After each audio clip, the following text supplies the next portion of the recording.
pasensya na po, Attorney Lopez, sa inyo. From the very start that one of my colleagues here started asking question, wala ho akong nakuhang klaro na sagot po sa inyo. Pasensya na po. Ganun lang po yung interpretation ko sa lahat po na naging kasagutan ninyo. Thank you, Mr. Chair, and thank you po, Attorney Lopez, for your candid answers. Thank you. Salamat. Yes, before I recognize Congressman Paduano, the chair would like to recognize the Honorable Julian Jambaronda from the Lone District of Iloilo City, our Deputy Majority Leader. Asan? Yes, the chair would like to recognize Congressman Paduano. Thank you, Mr. Chairman. Anyway, Attorney Lopez, just to inform you, alam mo naman to separation of powers, power of Congress for inquiry in legislation, and question of the subject matter with regards to COA in relation to the confidential fund. Sabi mo kasi hindi pa tapos. But just to inform you, there's a lot of investigation in my committee and ordering COA to have a fraud audit. Pending all those COA audit report. That's why this committee and this Congress has the power.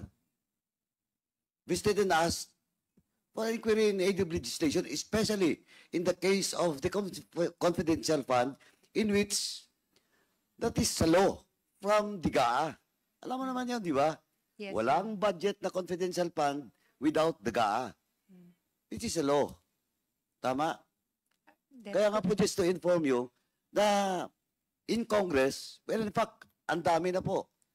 Special audit, fraud audit. Ginagawa po ng COA yan by the order of this Congress. I hope you get my point, Attorney. Yes, I do, Congressman. Thank you, Mr. Salamat. Chairman.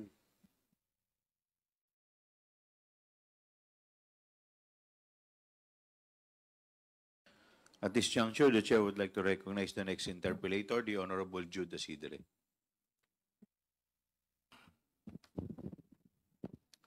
Maraming salamat, Mr. Chair. With the indulgence of Congressman Jude Asidre, the next interpellator is Congressman Romy Acop. Sorry. Thank you, Mr. Chair. My questions would have centered on the existence of satellite offices of the Office of the Vice President. Unfortunately, COA submitted the data and information regarding the satellite offices of the OVP just last night. Tama po. Yes, Mr. Chair. So, I did not have time to look into these documents kasi gabi na kayo nag-submit it. Mr. Chair, be that as it may, I will not ask questions about that. But I would like to make first a manifestation. From the previous hearings, we have established two things as regards the documentary pieces of evidence of payments for confidential funds. Una, ang mga irregularidad sa mga impormasyon na nakasaad sa mga acknowledgement receipts.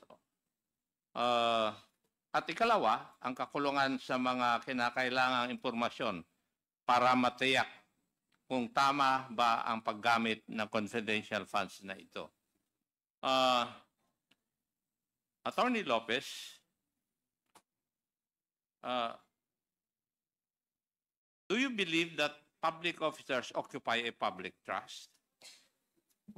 Yes, Your Honor. That is enshrined in the Constitution. Section 1, Article 11 of the Constitution. Tama? Yes. Yes.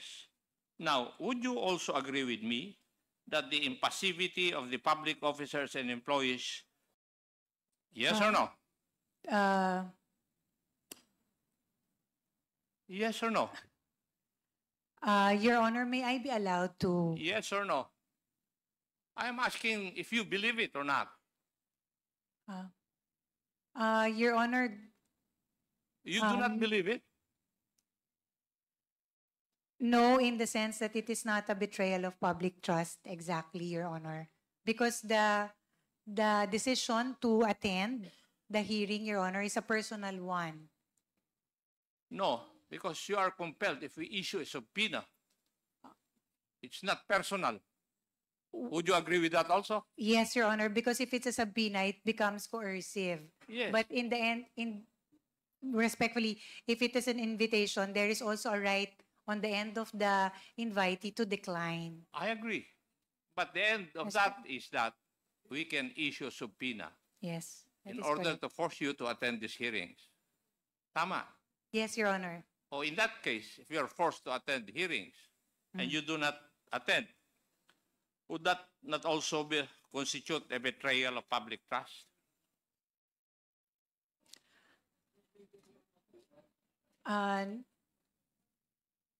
Following your logic,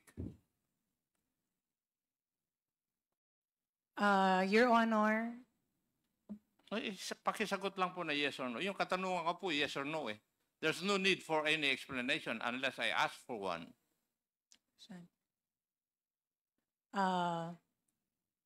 it could be, Your Honor, yes. Thank you. Would you agree also with me that public officers must uphold public interest? Yes, Your Honor. Yes. And part and parcel of the duties and responsibilities of public officers is to give due regard to the lawful processes of a co-equal branch of government. Yes, Your Honor. Yes. And the impassivity of the public officers and employees to attend the congressional inquiries of the House Committee on Good Government and Public Accountability gives rise to a betrayal of public trust, considering that their continued absence interfere with the actions and mandate of this committee, just like your two people, the special dispersing officers, in the persons of Madam Gina Acosta and Madam Sunshine Fajarda. Would you agree with that also? Yes, Your Honor. Thank It is you. a possibility, yes. And therefore, being the boss, you are also obliged to see to it that they perform this duty. Yes, Your Honor, I And hear that. therefore, we expect na pagsabihan mo sila Opo. na umattend dito sa hearing na ito. That's part of your duty. Respectfully, Your Honor, that was my commitment earlier, that I will endeavor to bring them to the next hearing. Thank you. And I think you will also believe that public officers are sworn to uphold the Constitution. Tama? Yes, Your Honor. And public officers have sworn to uphold the Constitution and have violated their oath by preventing Congress from lawfully exercising its own mandate under Section 21, Article 6 of the Constitution to conduct inquiries in aid of legislation. Would you agree with that also? Sir, respectfully, may you please repeat that particular question lang, this one, and the phrase that you refer to? Yes. Public officers are sworn to uphold the Constitution. Yes. Yes. Public officers have sworn to uphold the Constitution and would have violated their oath by preventing Congress from lawfully exercising its mandate under Section 21, Article 6 of the Constitution to conduct inquiries in aid of legislation. Yes, Your Honor. Thank you. If you, Your Honor, may I seek to qualify my answer as regards the last question? Mr. Chair. Okay, Your Honor, please. Sa Mr. akin, Chair. Mr. Chairman. Your Honor, Mr. Chair. Yes, please. Okay. In this case, Your Honor, preventing or aggressive defiance, Your Honor, that might constitute as such. But if there is a valid reason on the end of the person, that might be considered.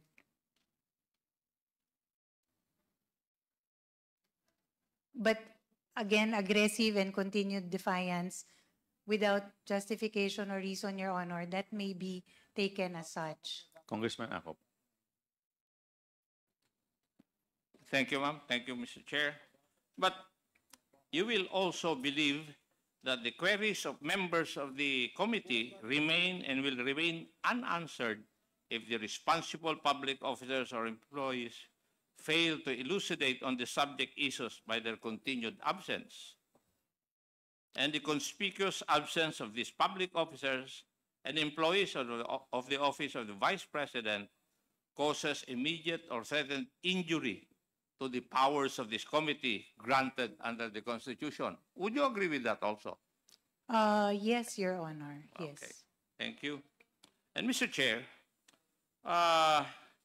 dahil po sa ginagawa ng mga tauhan under Attorney Lopez and under the office of the Vice President, I believe that we can file administrative cases against the non-attending public officers and employees of the OVP before the office of the Ombudsman.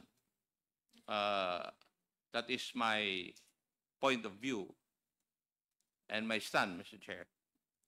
Kasi they can be charged for misconduct and conduct prejudicial to the best interest of the service as a cause of action. Thank you, Mr. Chair. May I proceed? Please continue. Thank you. Clarificatory questions. Attorney Lopez, you are the Chief of Staff and Undersecretary under the Office of the Vice President. As such, you are the number 2 insofar as the OVP is concerned. Yes, Your Honor. Yes. And all those people under the Office of the Vice President. Vice President, kayo po ang tinitingnan na mataas maliban kay Vice President. Yes, after the Vice President. Yes. Being the Chief of Staff, kami po, ako, galing sa militar, galing sa pulis, yung mga iba, may mga opisina, meron silang mga Chief of Staff. And everybody of us will say na yung Chief of Staff ang nakakaalam lahat ng operations na kanilang opisina. Would you agree with that?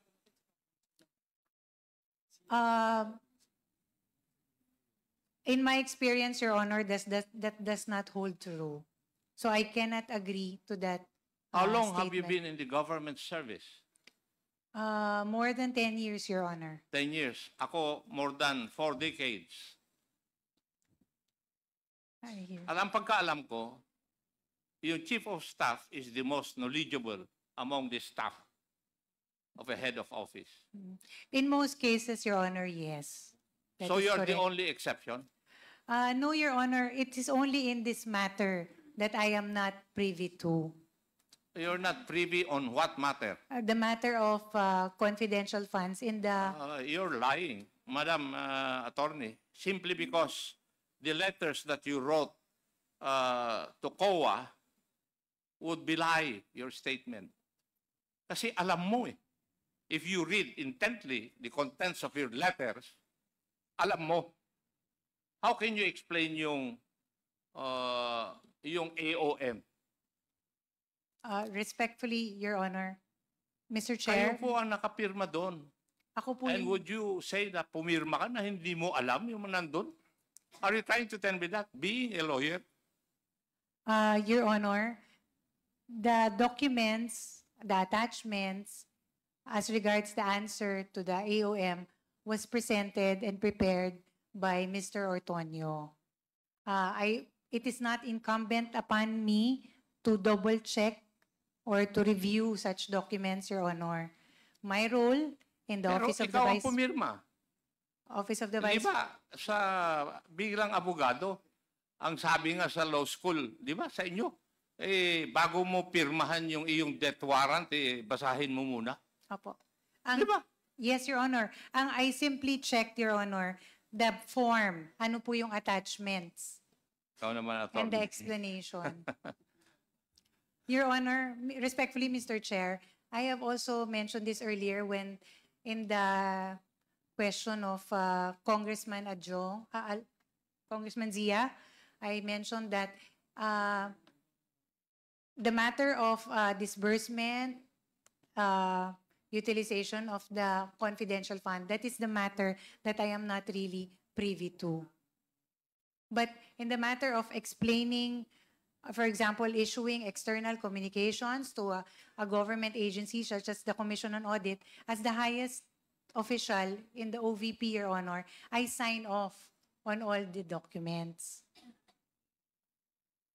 That is one of my role and And what is the significance of your signature? that it has been Di ba reviewed. dapat dun is, alam mo yung bagay na yun? Yes, Your Honor. Yes. Ikaw naman, oh. Kasi hindi ka pwedeng, attorney, hindi ka pwedeng pipirma sa isang na hindi mo babasahin. That is your training as a lawyer. You cannot depart from that. Yes. Respectfully, Mr. Chair, as mentioned earlier, I signed it as a matter of course as the head of the agency for that external communication. Subject, of course, to the attachments that were included and the explanations made, Your Honor. I think you better change that, madam. Dahil one day you might be signing your death warrant when you do not read it. Di ba posible po yun?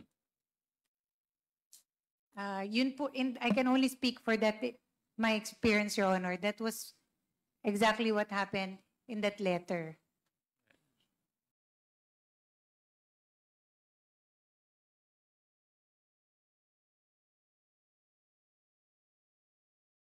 Mr. Ortonio was a colleague also in the city government, Your Honor, of Davao.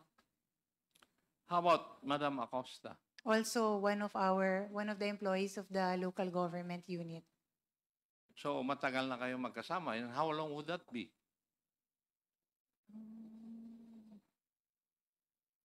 More than 10 years, Your Honor, Mr. Chair.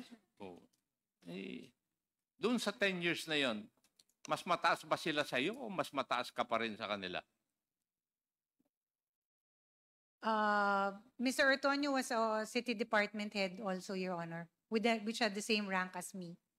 But Ms. Gina Acosta is one of the employees. But you were the senior. city administrator then. Yes, Your Honor. And then you know everybody. You know what is going on in the local government unit that you belong to, right? I know a lot of, not everything, Your Honor. It is expected of the city administrator to know the operations of the local government unit, especially the branches or the offices under that unit. That is correct, Your Honor. Yes. Alam ko naman na maaaring hindi mo alam lahat, but it is expected of you, being the city administrator, alam mo dapat ang mga yon. Right? That's correct, Your Honor. Now, doon sa confidential fund, do you know of its existence in your office? Kasi kanina, dinideny mo parang wala kang kaalam-alam eh. But do you know the existence of a confidential fund in your office? Yes, Your Honor, it is part of our budget. Hindi. Yung 2022, did you know that? 2022, Your Honor? Yes, yung Yes. 125. Yes. Yes, you know it. How did you come to know about it? Your Honor, it was part of the recommendation, the request that we made to the Department of Budget and Management. Sino po ang gumawa ng sulat na yun? The letter was signed by the head of agency, Your Honor. So it's the head of agency ang gumawa. Hindi mo sinasagot yung tanong ko. Yung tanong ko is, if you understood it properly, sino po ang gumawa ng sulat na yun? Yun ang tanong ko eh. Attorney Lopez, Are you trying to tell me that please be responsive to the question. Are you trying to tell me that the Vice President was the one who prepared that letter? No, Your Honor. We drafted the letter for consideration of the Vice President. We included therein all the other requests that we needed from the Department of Budget and Management.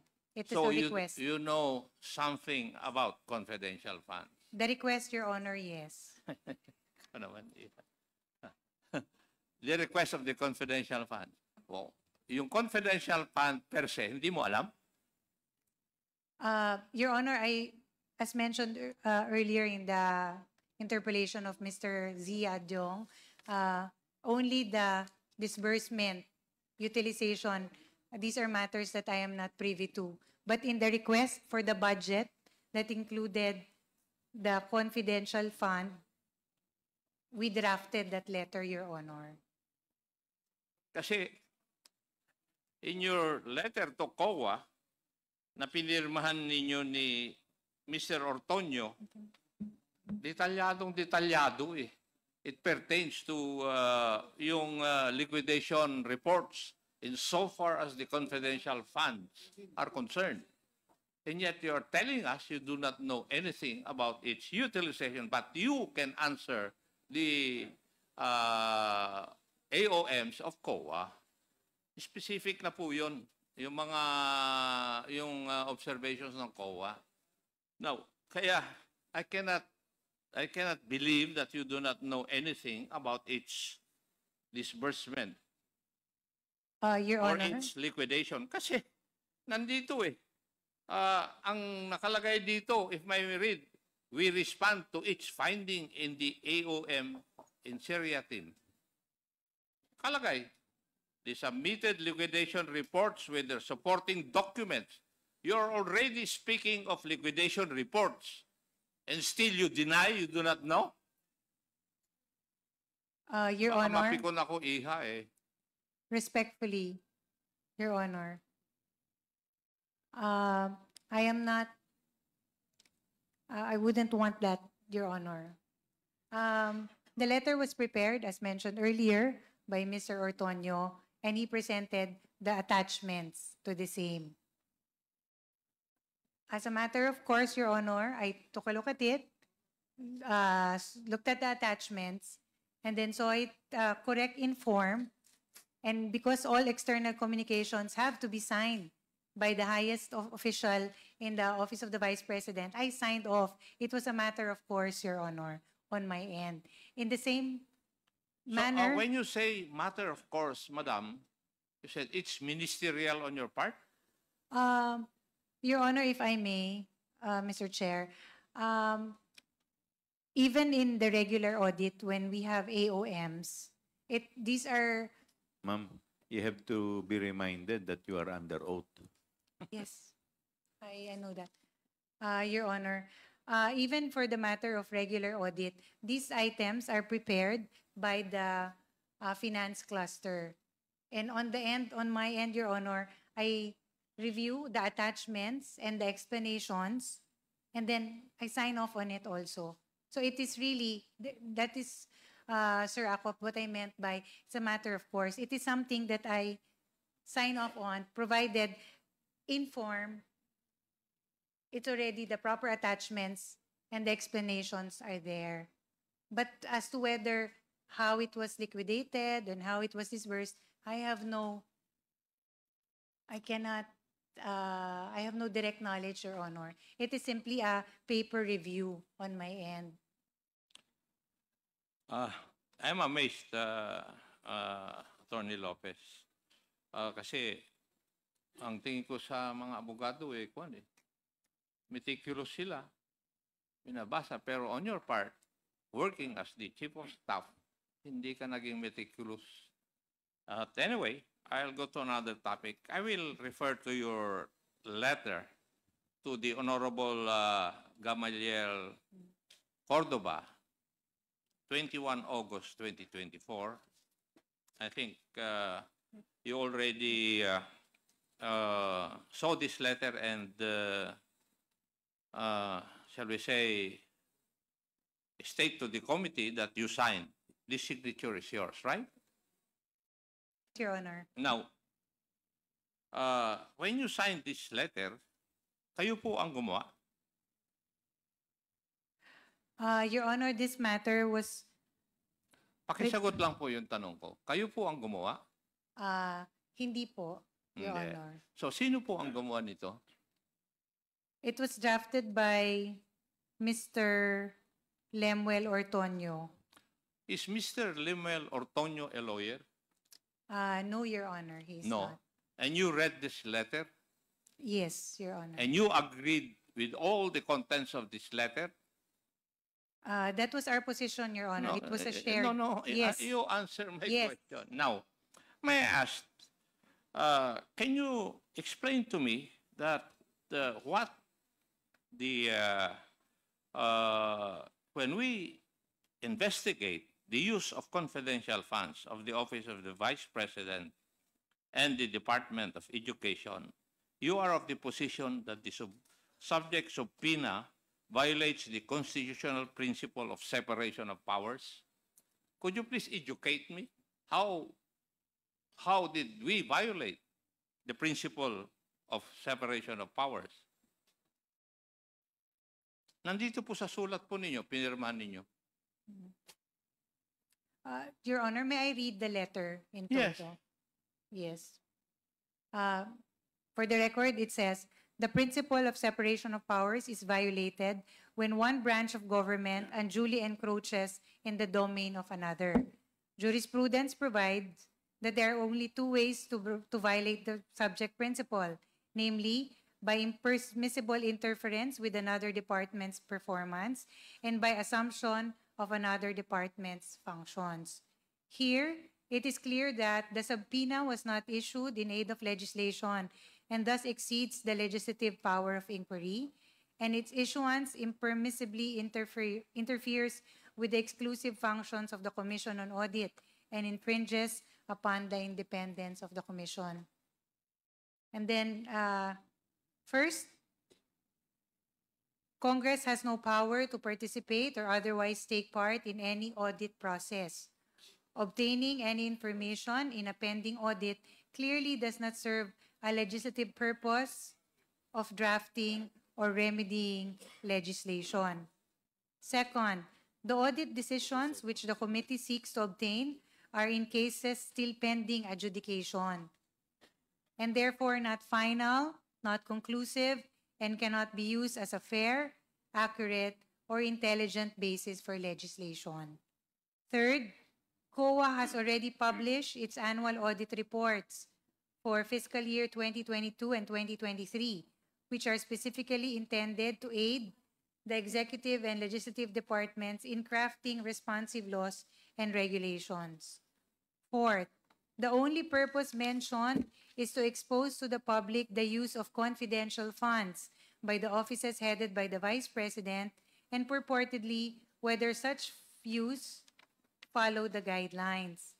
During the subject hearing, Representative Castro stated, since hindi po pwedeng sabihin dito yung findings, yung report o yung anumang observations ng COA, ang mga taong bayan po interesado dito sa confidential funds at kung paano ito ginamit, kung ito po ba ay sumunod dun sa guidelines.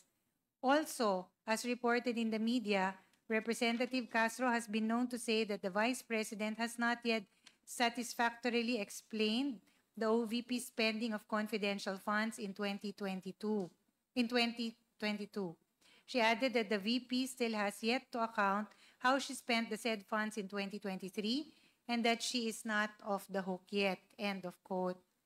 This is not related to any legislative purpose. There is no congressional power to expose for the sake of exposure.